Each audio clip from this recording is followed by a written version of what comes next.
Hello and welcome. I'm here today with our coach, Heather, who coaches in the Dietitian Boss Method. Heather, can you introduce yourself for those that might not know you yet, have the joy of learning about you and working with you? Yes. Hey, dietitian bosses out there. My name is Dr. Heather Paulson, and I am a naturopathic oncologist, currently retired at, my 40s, retired from practice because I created a life and a business that offers freedom and flexibility. So I'm here in Peru and living a lifestyle that I love and doing all the things that we talk about in the Dietitian Boss Method with group programs, with coaching, and expanding into hosting retreats.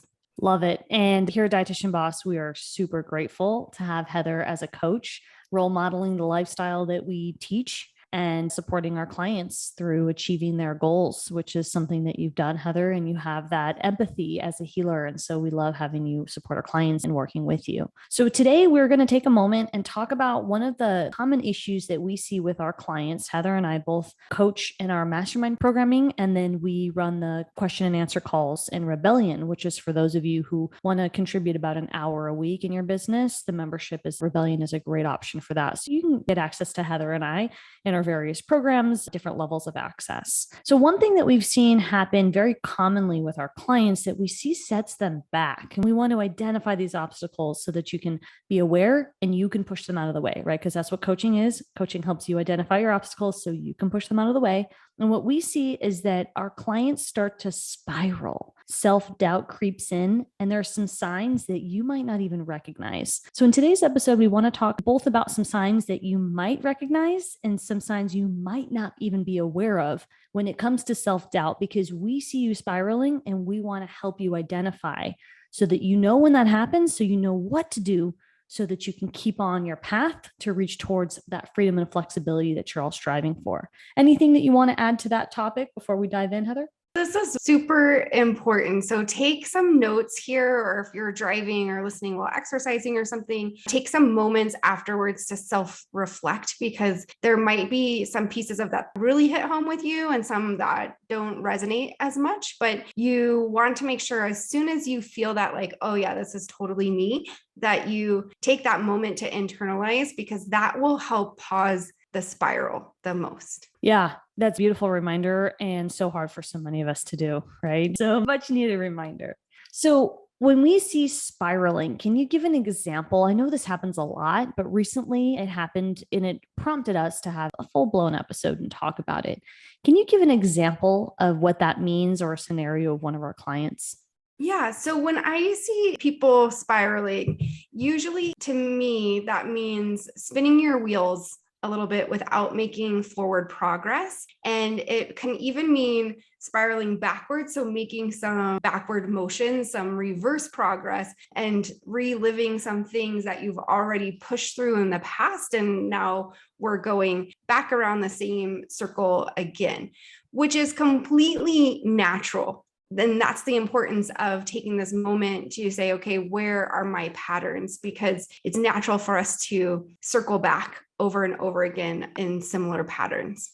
Yeah. And so when it comes to our clients, is there an example of somebody doing that related to, let's say, content, sales, their offer, like where, I mean, I know it's all of the above. Can you think of a recent specific example in any one of those three that you want to highlight today? Yeah. So one of the places that the dietitian bosses tend to focus on is content and creating content. Mm-hmm. And while content is super important, it's just one piece of the puzzle. And what I see a lot of times in content creation and where the spiral shows up is it could be self-doubt in so many different ways. It could be self-doubt by showing your face, by speaking whatever your version of the dietetics truth is. It can look like having some doubt creep in so that you're questioning even the method, or questioning yourself, questioning your niche. There's just so many different ways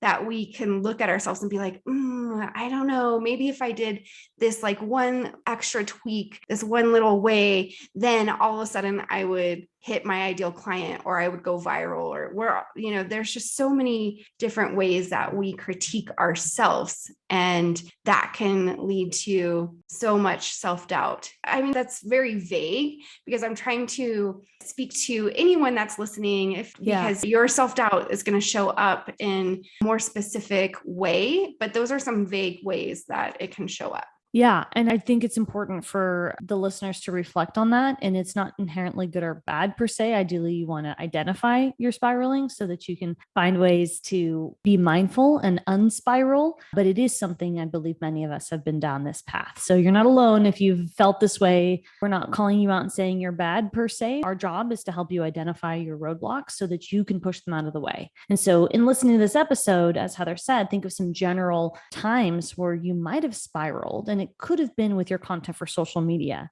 It could have been with your messaging, which is what we hear a lot of, as you mentioned, how our clients are showcasing their perspective in dietetics. That's a big one where I see a lot of spiraling, or it could be judging yourself and comparing yourself to other people, which is a lot of mindset spirals. So it's important to just think, how does this show up in your life? And is there any way you can identify where you're spiraling and when it happens so that you can push yourself towards a direction where you are minimizing the spiral, or at least the first step is just being aware of when this shows up and how this shows up and how it contributes to your overall progress and your mindset. So when it comes to self-doubt signs that you don't recognize, I want to shift the conversation a little bit, because I think a lot of us can relate and say, oh, I might have went a little extra, might have spiraled down the path of, maybe let's say there was a comment of hatred against your philosophy. People spiral about that. Organic content's a great example. Over obsessing about something and maybe taking it beyond where it needs to be, because content is just one part of the equation. It's important.